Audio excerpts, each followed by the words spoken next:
ये research playlist का part 9 है और इसमें हम वैलिडिटी क्या होती है और रिलायबिलिटी क्या होती है ये डिस्कस करने वाले हैं। अगर आपने यहाँ से वैलिडिटी और रिलायबिलिटी पढ़ लिया तो एटलीस्ट इस टॉपिक से रिलेटेड क्वेश्चन आपके गलत नहीं होने वाले हैं। सो वीडियो पूरा देखिएगा। वीडियो स्टार्ट करने से पहले आप वीडियो पॉज करके अबाउट मी में मेरे बारे में जान सकते हैं। सबसे पहले देखते हैं वैलिडिटी क्या होती है। So it is defined as the degree to which the researcher has measured what he has set out to measure. मतलब कोई रिसर्चर अगर रिसर्च करने जाता है तो जिस उद्देश्य के लिए जाता है, जिस ऑब्जेक्टिव की पूर्ति के लिए जाता है, उस ऑब्जेक्टिव की पूर्ति किस डिग्री तक कर पाया है, इसको बोलते हैं वैलिडिटी।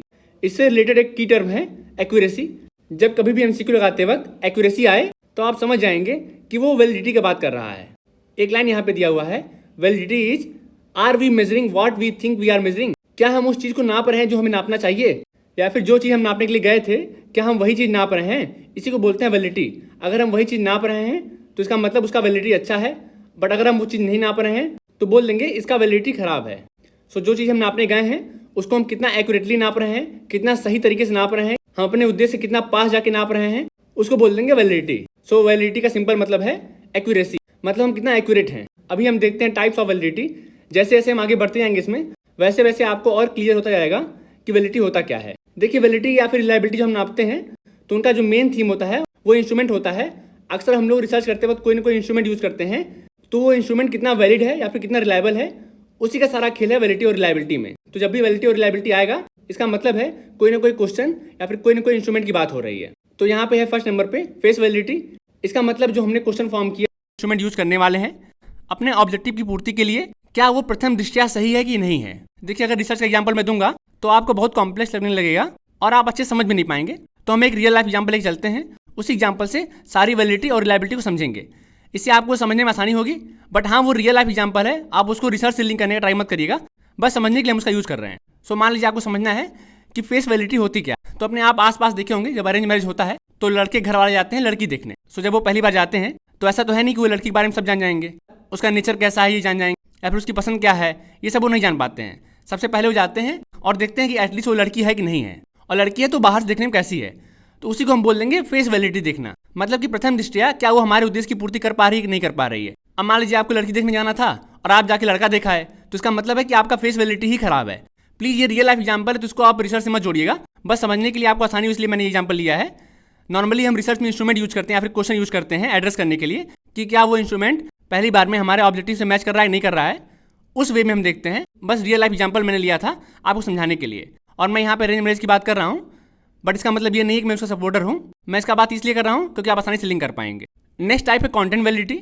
इसमें क्या है, content validity refers to the extent to which a research instrument such as questionnaire, test, measurement tool adequately covers the full range of content or behaviors that it is supposed to measure।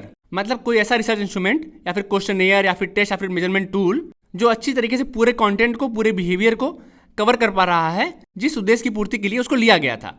मतलब मान लीजिए कोई instrument है तो क्या अच्छी तरीके से उस उद्देश्य की पूर्ति के लिए वो इंस्ट्रूमेंट काम कर पा रहा है कि नहीं काम कर पा रहा है, इसको जब देखते हैं हम तो बोल देंगे उस इंस्ट्रूमेंट की कंटेंट वैलिडिटी अच्छी है या फिर खराब है। फिर वो एग्जाम्पल लेते हैं अरेंज मैरिज वाला। मान लीजिए आप वहाँ पे गए, लड़की को आपने देखा, अगली बार फिर आप विजिट करने गए, इस बार आप देखेंगे लड़की का बिहेवियर कैसा है, उसका हाव भाव कैसा है, तेज बोलती है, धीमा बोलती है, जॉब करने वाली है या फिर होम मेकर है। तो ये सब जब आप फुल रेंजली कवर करेंगे, अच्छे से कवर करेंगे उस लड़की को देखते वक्त, तो उसको हम बोलेंगे कि आप उस लड़की का कंटेंट वैलिडिटी चेक कर रहे हैं। सो ये हो गया कंटेंट वैलिडिटी, जिसमें हम चेक करते हैं जो हमारा फुल रेंज था कंटेंट का, क्या वो इंस्ट्रूमेंट कवर कर पा रहा है कि नहीं कर पा रहा है। नेक्स्ट है इंटरनल वैलिडिटी। इसका की टर्म है कॉजल रिलेशनशिप। मतलब कॉज और इफेक्ट का रिलेशनशिप जब भी एमसीक्यू में आता है तो ऐसे ही पूछता है कि which validity tries to define causal relationship. जैसे ये पूछेगा आप लगाएंगे इंटरनल वैलिडिटी, आपको सोचने की भी जरूरत नहीं पड़ेगी। तो इसमें क्या होता है, किसी कॉज का कितना इफेक्ट पड़ रहा है, उस चीज़ को जो इंस्ट्रूमेंट नापता है उसको बोल देते हैं उसकी इंटरनल वैलिडिटी अच्छी है। मतलब मान लीजिए किसी टीचर ने किसी बच्चे को पीटा और वो बच्चा रो रहा है, तो अगर हम ये नाप पाए कि वो बच्चा क्यों रो रहा है और एक्यूरेटली नाप पाए, तो जिस इंस्ट्रूमेंट का हम यूज़ करेंगे नापने के लिए बोल देंगे कि उस इंस्ट्रूमेंट का इंटरनल वैलिडिटी अच्छा है।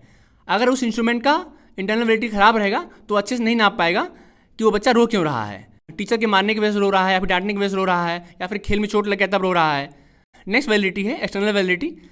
इसको नाम से मालूम चल रहा है, एक्सटर्नल मतलब बाहर का। तो ऐसा इंस्ट्रूमेंट जो छोटे लेवल पे सक्सेसफुल हो चुका है, क्या वो बड़े लेवल पे भी सक्सेसफुल हो सकता है, मतलब मास लेवल पे भी क्या वो एप्लीकेबल है। अगर ऐसा है तो बोल देंगे उसका एक्सटर्नल वैलिडिटी अच्छा है। तो जो इंस्ट्रूमेंट ये चीज़ नापता हो कि कोई चीज़ अगर छोटे लेवल पे सफल है तो क्या वो बड़े लेवल पे सफल हो सकती है, अगर वो अच्छे से नाप पा रहा है तो बोल देंगे उस इंस्ट्रूमेंट का एक्सटर्नल वैलिडिटी अच्छा है। अगर वो अच्छे से नाप नहीं पा रहा है तो बोल देंगे उस इंस्ट्रूमेंट का एक्सटर्नल वैलिडिटी खराब है। एग्जाम्पल लेते हैं, कोविड का वैक्सीन बना था, पहले कुछ लोगों पर टेस्ट हुआ, उसके बाद पूरे इंडिया में उसको फैलाया गया। तो इसमें हम क्या करते हैं, ट्रांसफरेबिलिटी मतलब ट्रांसफ़र करते हैं छोटे से बड़े में, या फिर एक और की टर्म है जनरेबिलिटी मतलब कि क्या वो जनरलाइज है, क्या उसको बड़े लेवल पे यूज कर सकते हैं। नेक्स्ट है कंस्ट्रक्ट वैलिडिटी। इसमें क्या होता है, हम थ्योरी पोर्शन को नापते हैं कि क्या जो हमारा इंस्ट्रूमेंट है वो थ्योरी पोर्शन को पूरी तरीके से समझता है कि नहीं समझता है। एग्जाम्पल के लिए मान लीजिए किसी बच्चे का, तो एटलीस्ट उस इंस्ट्रूमेंट को ये पता होना चाहिए कि इंटेलिजेंस होता क्या है। अगर उस इंस्ट्रूमेंट को यही थ्योरेटिकल नॉलेज नहीं है कि इंटेलिजेंस होता क्या है, तो नापेगा कैसे कि किसी बच्चे का इंटेलिजेंसी लेवल कैसा है। तो अगर उस इंस्ट्रूमेंट को अच्छे से पता है कि इंटेलिजेंस होता क्या है तो बोल देंगे उसका कॉन्स्ट्रक्ट वैलिडिटी अच्छा है। अगर वो नहीं नाप पाता है तो बोल देंगे उसका कॉन्स्ट्रक्ट वैलिडिटी खराब है। नेक्स्ट है क्राइटेरियन वैलिडिटी। ये कुछ कंटेंट वैलिडिटी से सिमिलर है, उसमें कंटेंट नापते हैं, इसमें क्राइटेरिया नापते हैं। क्या जिस लिए हमने इंस्ट्रूमेंट लिया है उन सारे क्राइटेरिया को ये इंस्ट्रूमेंट फुलफिल कर पा रहा है कि नहीं कर पा रहा है। अगर ये नापते हैं तो हो जाएगा क्राइटेरियन वैलिडिटी। अगर सही से फुलफिल कर पा रहा है तो बोल देंगे उस इंस्ट्रूमेंट की क्राइटेरियन वैलिडिटी अच्छी है। अगर नहीं फुलफिल कर पा रहा है तो बोल देंगे उस इंस्ट्रूमेंट की क्राइटेरियन वैलिडिटी खराब है। नेक्स्ट है प्रिडिक्टिव वैलिडिटी। इसमें हम उस इंस्ट्रूमेंट का यूज़ करते हैं जो प्रिडिक्शन करता हो, मतलब भविष्यवाणी करता हो, अनुमान लगाता हो कि आगे क्या होने वाला है। तो अगर वो सही से अनुमान लगा पा रहा है तो बोल देंगे उस इंस्ट्रूमेंट का प्रिडिक्टिव वैलिडिटी अच्छा है। अगर अनुमान नहीं लगा पा रहा है बोल देंगे उस इंस्ट्रूमेंट का प्रिडिक्टिव वैलिडिटी खराब है। एग्जाम्पल के लिए जो समुद्र में हाई टाइड या लो टाइड आते हैं, मतलब ज्वार भाटा आते हैं या फिर सुनामी आता है, तो हम ऐसे इंस्ट्रूमेंट का यूज़ करते हैं जो पहले से बता देता है कि अब आने वाला है हाई टाइड या लो टाइड या फिर सुनामी। तो अगर वो इंस्ट्रूमेंट सही से बता पा रहा है तो बोल देंगे उसका प्रिडिक्टिव वैलिडिटी अच्छा है। अगर नहीं बता पा रहा है तो उसका प्रिडिक्टिव वैलिडिटी खराब है। इस तरीके से सारे वैलिडिटी हमने कवर कर लिया। अब यहाँ से आपका क्वेश्चन गलत नहीं होना चाहिए। Next reliability. इसके कुछ की टर्म्स हैं, उसको भी याद कर लीजिए।